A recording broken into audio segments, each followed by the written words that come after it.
خير من ألف شهر. هذه الليلة قال النبي صلى الله عليه وسلم التمسوها في وتر العشر الأواخر، لكن عاوزين ان احنا دلوقتي نفهم انفسنا باستقبال من دلوقتي، يعني عاوزين ان احنا ناخد 10 الثانية نستعد فيها لنكون مؤهلين مستحقين لايه؟ يعني نجتهد فيها الاستغفار من قول لا اله الا الله، نجتهد فيها بتلاوه القران، نجتهد فيها الاعمال الصالحه، نجتهد فيها والصدقات، حتى تكون في العشر الاواخر مؤهلين ان احنا نشوف ليله القدر.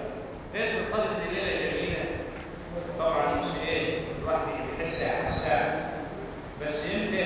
حينما يتربى الاحساس معه الله، يعني لما يكون يتربى عندك احساس الايمان، واذا كان احساس الايمان مش هتربى في رمضان، تربى امتى؟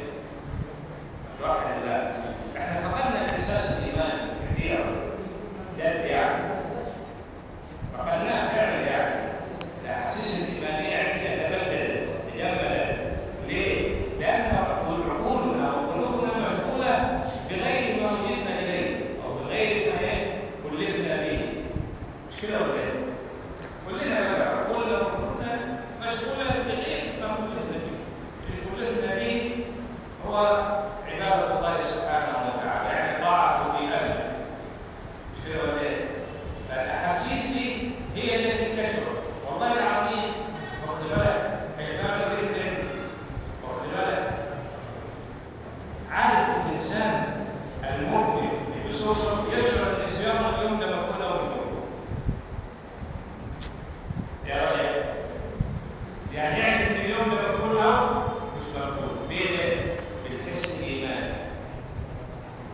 حينما يجد نفسه ضيع، يجد قلبه مشغول بما قاله النبي صلى الله عليه وسلم قولا وفعلا وخلقا، واخد بالك يحس ان ان فرحان كده، ان هو في في سكينه وطمانينه، يحس ان هو واخد بالك في يعني في نشاط وهمه. ده هو الاحساس، هو الاحساس. يعني ممكن تعمل يوم مقبول او مش مقبول، يعني ممكن ولا ممكن فعلا تحس. وخاصه الاحساس يكون في عند الفطر، في وقت ما بياكل الشمس وتالي تفطر يشعر هذا الاحساس بالفرحه اللي قال عنها النبي صلى الله عليه وسلم. ده هو احنا محتاجين نربي الاحساس الايماني ده.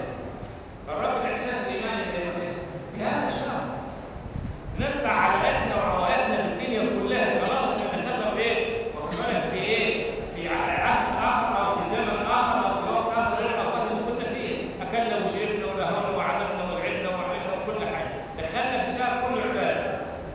ليل الصيام ونهار القيام، نهار التقوى وليل المجد. مش كده هينبت عندك الاحساس، هينبت عندك هذه الشيء اللي انت بتعمله مطمئن كده وسكينه وكده فرحان. ولكن الواحد اللي باين دلوقتي الحادثه يزيد التعب، الكل اللي بيحس بالتعب والارهاق. مش كده ولا ايه؟ بنحس ان احنا تعبانين ومرهقين، وخلي بالك وعاوزين وخلي بالك نمتحن في اليوم ده. لا، لو نمت عندك الاساس الايمان مباشر لا تحتاج اليه. النشاط اصلا ينبعث من فين؟ من قلبك، من روحك، من روح الله.